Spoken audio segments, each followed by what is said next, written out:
Outer Orange. Hello, welcome in from wherever you are coming from. YouTube, Twitch, your mom's basement, I don't really know, wherever it is that you're coming from. Welcome in. Today we're gonna be talking about BRO. Actually, I had a couple people ask me like a couple questions. One, how in the world to sign up, and two, kind of what it is. Three, what's happening, and you know, a couple other things. So I'm gonna kind of break down a couple things. I'll probably start with the signups and stuff like that. I'll make that brief because I think it's a lot easier to sign up this time than it has been in the past. So we'll talk about that, and then I'm gonna talk about kind of what's happening in the next couple weekends. Yeah, and I'm part of it too. I'll be part of the content. It's almost like I'm a content creator or something. So let's go ahead and talk about that. So first off, I also added some new sounds for myself, like you know, if like something really dangerous is about to happen. So here we have the homepage. Anyway, so if you are new to BRO, don't know how it works or kind of what it is an online thing. And if you really, I'm probably going to add this to my video as well. So, but you know, if you need some explanation or if you're not familiar with it, this is kind of the place to kind of look and see. There's a schedules, a homepage, prizes, regulations, all that kind of stuff. You pick your region. We'll pick North America just to make it a little easier. There's premium, and premium is already closed, but let's try V premium. Now that I think about it, I actually don't even, I haven't signed up for these because I haven't needed a reason to. Oh, here it is. It instantly links you through. So you pick your stuff and it instantly sends you to the actual Battlefy and you just sign up here actually. So pretty simple. So you pick your location, you pick your format, and you instantly sign up. That's kind of the simple part. And then make sure on Discord that you have a Discord and all that stuff, because without that, you actually won't be able to participate in these. So that's pretty much how you sign up for Bureau. It's actually really not that why do I have two chats?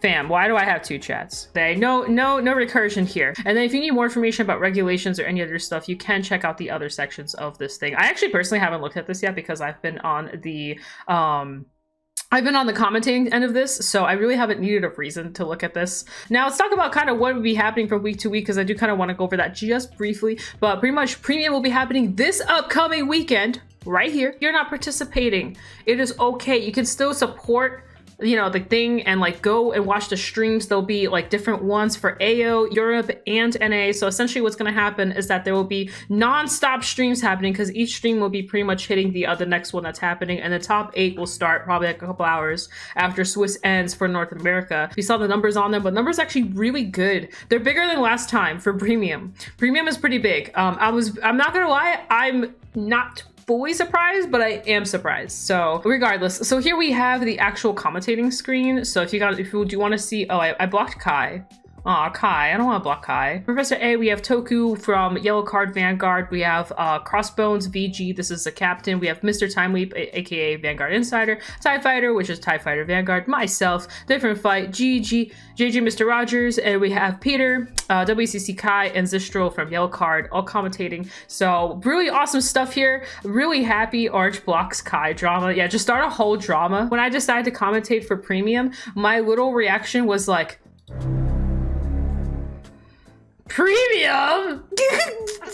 Me?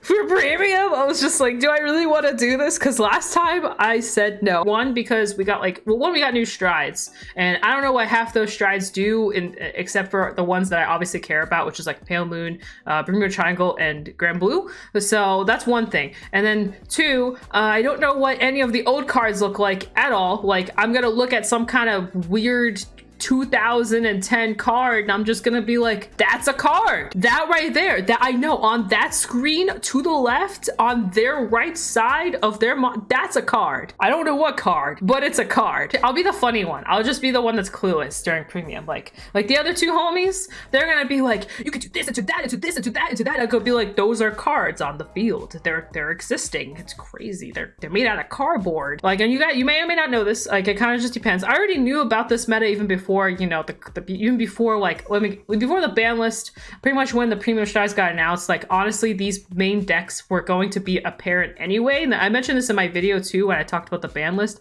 Like, the ban list wasn't going to affect the meta we're going into that much, aside from Bucks getting banned, to be honest. So we were going to see this anyway, and maybe, you know, if they touched dolls, but they didn't really touch dolls. But anyway, long story short, the main decks we're going to be looking at: Vanquisher, mainly, or I should just say Narukami. So Narukami would be probably a very popular pick. That deck is extremely aggressive, and it's also really a really good answer to a lot of other meta decks. So honestly, it's a really good deck to bring if you know how to play it. Like, it is just so good right now, especially with the new stride.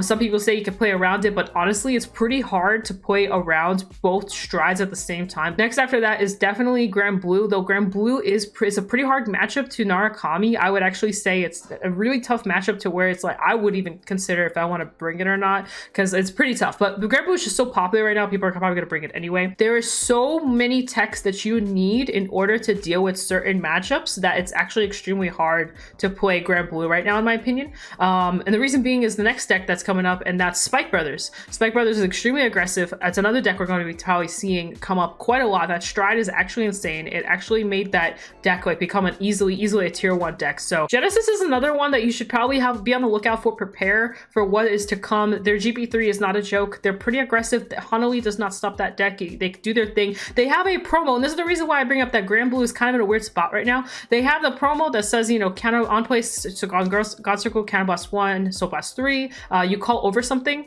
That promo is very scary as a Grand Blue player because they can just force a deck out on you. What happens is that they slow your push turn, and then what happens is you just lose.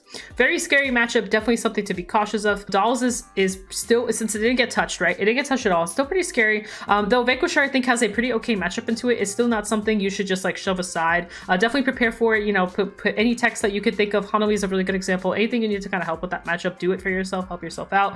Yeah, Bermuda's on my secondary list. So Bermuda regular, like not regular, but Bermuda Highlander with not Frederica.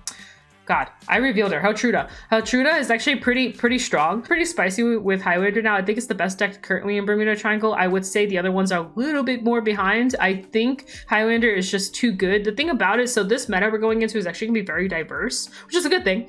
But we're gonna have like the main strong bad boys, and then we have like a tier below it that are all like really good decks, but they're slightly by just like a little bit behind if they don't get their pieces in at the right time, or if they don't see a Hanali at the right time. But they can also kill in a similar fashion. They just might take like a turn more. But Bermuda Highlander has the answer to literally all of the decks, and that's kind of a problem right now, in my opinion, I would say, because like it's like if you're getting poked down, you can up your base. If you need perfect guards, you can grab them. If you want a way to finish off your opponent, you have multiple options. Vanguard attacks is pretty lethal with Pearl Sisters. Q-Tire adds on to all of this, obviously, because Q-Tire exists. And then if you go for the weirder builds, there's some also kind of funky stuff you can do. If you've seen or heard of anything in regards to Nico and his builds, you'll know what I'm talking about. He's got a bunch of really weird builds that have really crazy conditions that result to really bad game states where you just kind of auto lose. Merkin was another one I think you should be cautious of. I would recommend getting a test game or two against a Murakumo player, because that deck, it's not that it's like that hard to beat. It's just that if you don't know how to beat it, you'll just kind of lose. That's kind of, and with the new stuff that they got, the new strides, the deck got slightly better. Some might consider it more like a rogue deck or more like in the middle ground deck, but I actually think if you have no idea what you're facing against, you'll just lose unless you just somehow OT them or sack them or something among those lines. If you have no idea how to fight the matchup, you'll probably lose. The matchup is definitely a deck you need to test before you deal with it. But that's the main decks to worry about. Now I want to note that there's actually a lot of diversity that's coming out of this set specifically. A lot of decks got upgrades, and because of that, there's actually gonna be a lot of different decks that'll be coming into the scene.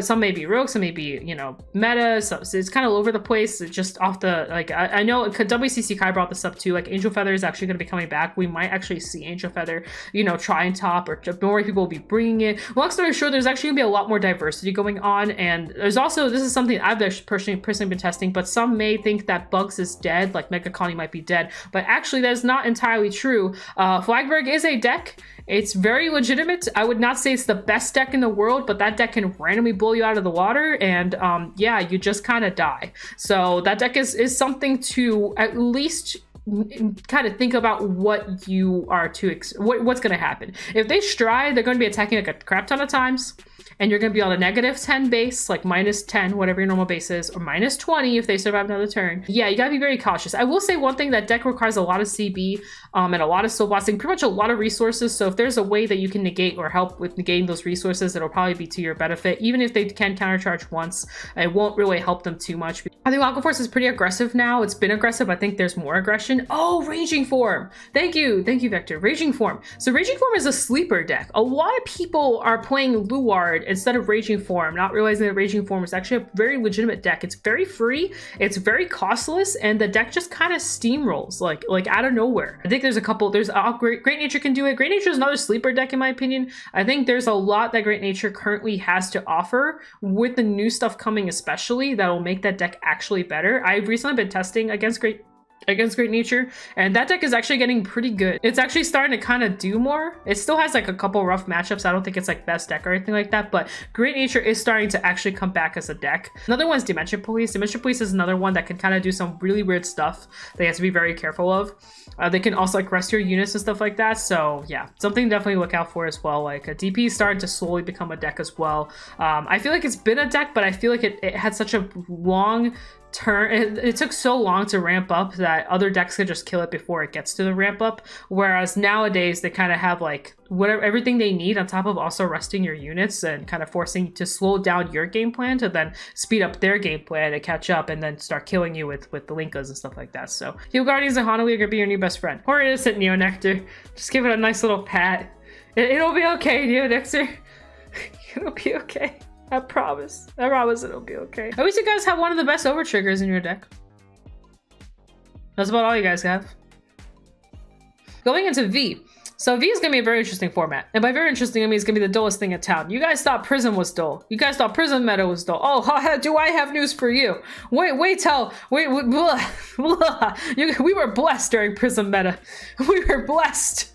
We are so screwed now. We are so screwed. This upcoming meta, I am actually purposely testing for D and premium and not for V because there is literally nothing to really test for. Theoretically, there are a couple decks here and there that you can prepare for. You're a Grand Blue player, ooh, 7 Cs, yay, beat down going first deck, la la la. Or you know, you can like technically kind of maybe do something with Nubatama and all these little sprinkles of things, but real talk, Gurgit is just such a good deck. It's like I don't even know what else I would take. Like there are a couple decks, like someone at my locals actually brought up Zeal, and I actually can understand Zeal. There's also a Mon, technically, they can just kind of crit you out of the game before you do anything. Same with Poets, and technically even Melody can kind of push that kind of end too. But I'm not gonna lie, at the end of the day, the Gurgit deck is still just the best one. They'll have the best win ratio. They just have it super easy now. They don't have anything stopping them, honestly. Nothing crazy is stopping them. Like there's really no reason to bring anything else. And I can't even think of a direct counter to Gurgit. You don't need to high roll to win with that deck. If you know what you're doing,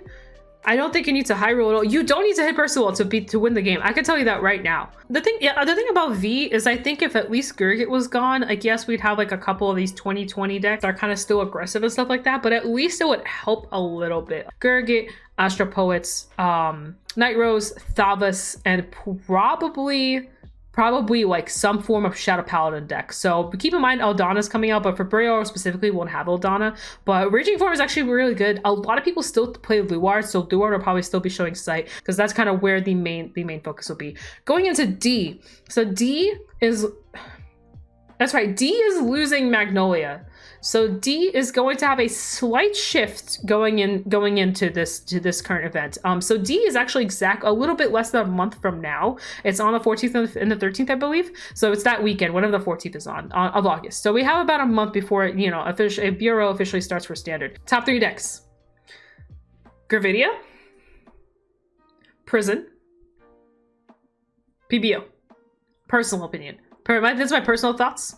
Now PBO will probably show us less showings, though. Like I said, we have exactly a month before BRO Standard starts, right? We have a little less than a month, right? So that's a lot of time between now and then for people to see PBO, but definitely Prison, definitely Gravidia. I'm an anti-Kyrie player.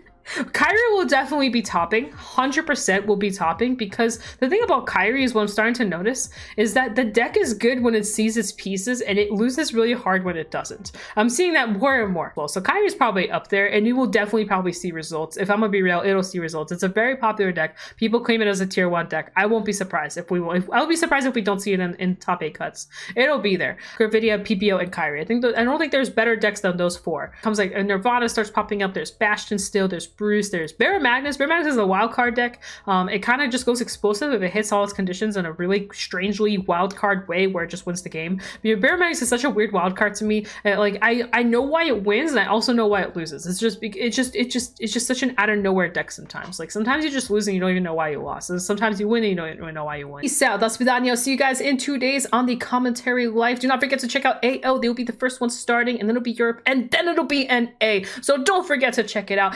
Be there. Support the homies. Support your friends. Support the BRO remote. Whatever else you want to do. Hit up the chat. Do the hashtag 2022 BRO whatever. Be there or be square. Later, homies.